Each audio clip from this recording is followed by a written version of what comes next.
Terdapat sekitar 800-an perguruan pencaksilat tanah air yang terdaftar dalam Ikatan Pencaksilat Indonesia dan mengajarkan sekitar 150 aliran pencaksilat.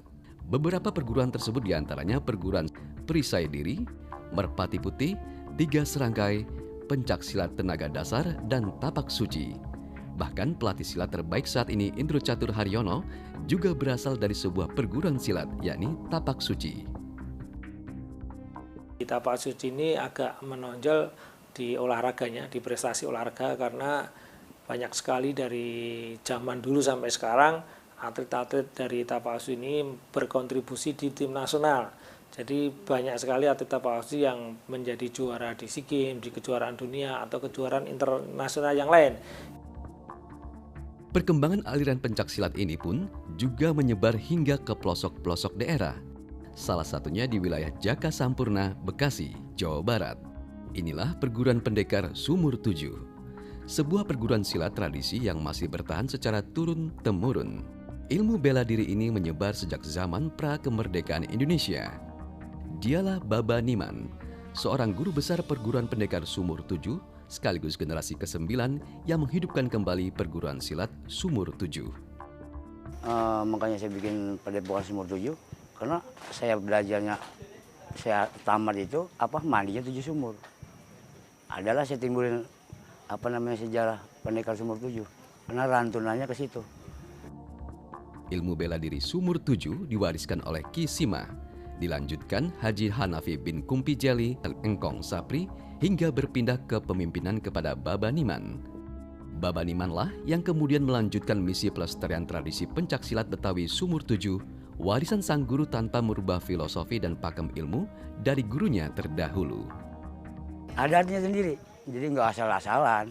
Kayak begini kan nggak mungkin saya bikin ngarang sendiri, nggak. Iya, itu udah ada rantunannya sendiri-sendiri ya, kayak syaratnya 7. Ya kan, semuanya ada langkah 7. Setiap ilmu silat itu memang memiliki pakem, memiliki aturan. Tapi menurut saya yang menarik, tiap aliran silat itu memiliki sejarah, dan sejarah itu berkait dengan pencapaian pakem-pakem dan aturan, bagaimana mereka memiliki kelebihan di antara ilmu silat yang lain. Inilah salah satu persiapan acara adat tradisi pendekar Sumur Tujuh yang disebut naik langkah, sebagai tanda bahwa muridnya telah lulus di tingkat 1 dan berhak melanjutkan langkah di tingkat 2. Nah, kalau masalah cerita makan lele itu, memang itu lele kan kecil, walaupun kecil dia bandel, punya patil kiri kanan kan. Udah dipotong aja masih hidup, masih ngelawan dia. Nah, buat pendirian kita yang punya silat ini seperti itu.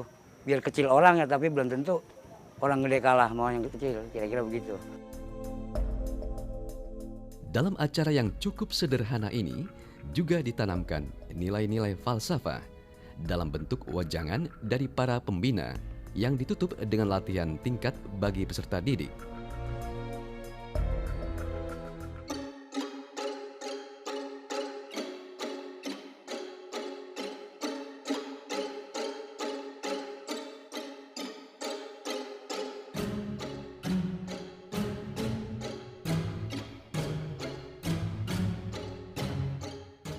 Langkah kaki bergerak perlahan, suara dipelankan, sambil sesekali lari mengendap-endap guna menghindari pertemuan dengan orang di sekitar.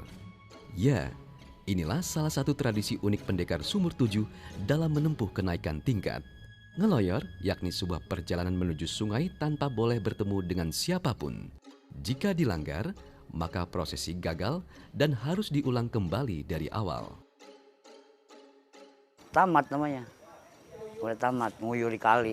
1 kalau lebih sabar, 2 lagi batal kalau kita ketemu orang.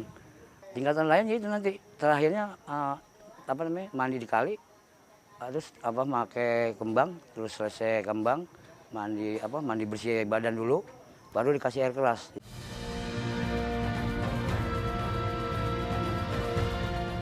Ya, melatih kesabaran, bertindak hati-hati dan lebih tenang adalah salah satu pembelajaran yang harus dipahami para murid perguruan tingkat akhir.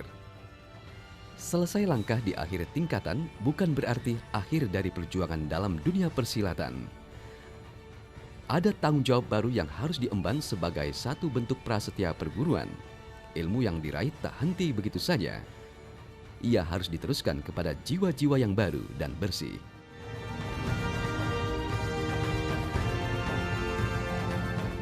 Pencak silat bukanlah sekedar alat bela diri.